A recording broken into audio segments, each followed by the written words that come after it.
बार बार एक ही सवाल है कि मुल्तान में सैलाब कब आएगा। दरियाए चनाब हेड मोहम्मद वाला के मकाम पे हम मौजूद हैं और मुसलसल पानी की सतह जो है वो बुलंद होती जा रही है और साथ साथ पानी का बहाव भी तेज़ हो रहा है।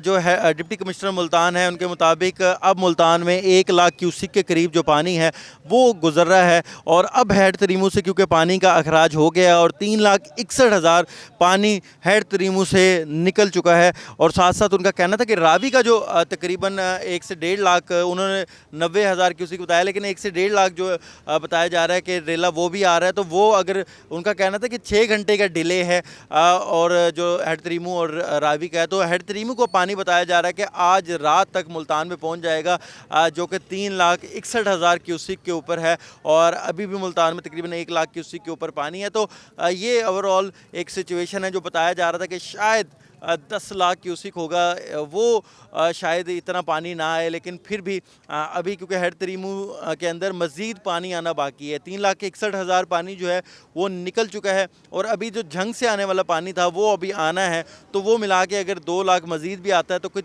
4, साढ़े 4, 5 लाख जो है वो पानी मुल्तान में आएगा। जो डिप्टी कमिश्नर उनका कहना था कि 2 जो ब्रीचिंग पॉइंट बनाए गए हैं उनको जो है वो मुसलसल मॉनिटरिंग में है कि अगर पानी का रेला ज़्यादा आता है तो इनको बम से उड़ा दिया जाएगा, बारूदी मवाद से उड़ा दिया जाएगा, जिससे जो है कोशिश ये की जाएगी कि जो शहरी आबादी है उसको बचाया जा सके।